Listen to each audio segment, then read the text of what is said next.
contraction of the hip extensors, the gluteus maximus, semitendinosus, semimembranosus, and biceps femoris. The knees are in full extension with little muscle contraction of the rectus femoris, vastus lateralis, vastus medialis, vastus intermedialis during this phase due to the screw-home mechanism. The screw-home mechanism locks the knees so the muscles are not being used. The ankles are plantar flexed with the concentric contraction of the gastrocnemius, soleus, and plantaris. This phase is preparing for the takeoff portion of the jump. The hips are lowered into flexion by the hip extensors. There is eccentric contraction of the semimembranosus, semitendinosus, gluteus maximus, and biceps femoris. The knees are also involved in the second phase. The popliteus is concentrically contracted to unlock the knees. The muscles that are eccentrically contracted include the semimembranosus, semitendinosus, vastus lateralis, vastus medialis, and vastus intermedius.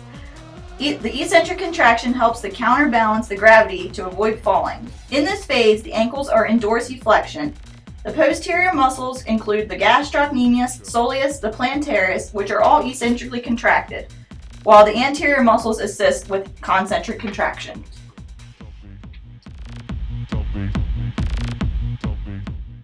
From the flexed bent over position, the hips, knees, and ankles forcefully propel you off the ground.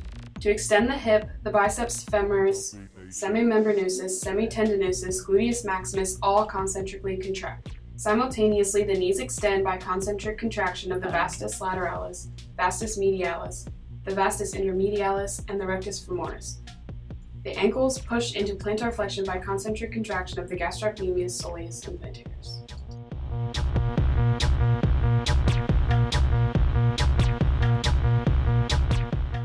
While in the air, the hips will flex, abduct, and laterally rotate simultaneously. Hip flexion is controlled by concentric contractions of the sartorius, iliopsoas, and rectus femoris.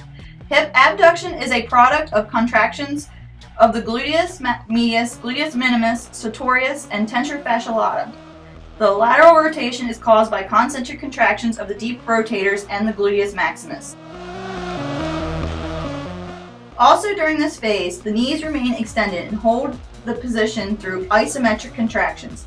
This is considered an isometric contraction of the quads, which include the vastus lateralis, vastus medialis, and vastus intermedialis, and the rectus femoris, because of the joint angle is not changing from the previous position.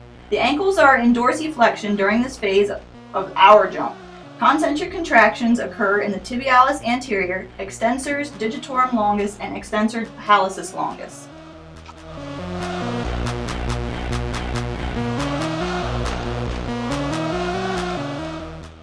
Hips extend from their outward flexed position by concentric contraction of the biceps femoris, long head, semimembranosus, and semitendinosus to return the legs to a normal position before landing. Right before the legs collide together, there is a slight eccentric contraction of the iliopsoas and the rectus femoris to slow the legs down to gain control. Hip adduction occurs to bring the leg back underneath you. Coupled with an eccentric contraction of the hip abductors, the gracilis, adductor brevis, adductor longus, and adductor magnus all concentrically contract to adduct the legs back to neutral. To completely pull legs back in, the hip needs to internally rotate. This motion is executed by concentric contractions of the TFL and the gluteus minimus. These are primarily concentric contractions, but at the very end of the motion there is slight eccentric contraction of the gluteus medius to avoid over hyperadduction of the legs. Since the joint angle has not changed from the previous phase, the knees remain in isometric contraction of the quad muscles.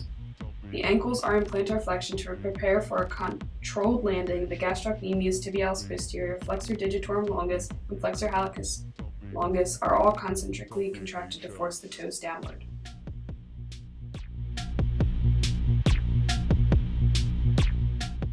The position of the hips, knees, and ankles are important shock absorbers to avoid injury. Flexed hips are an eccentric contraction. This includes the semimembranosus, semitendinosus, gluteus maximus, and biceps femoris. These muscles avoid the rest of the body from falling to the floor.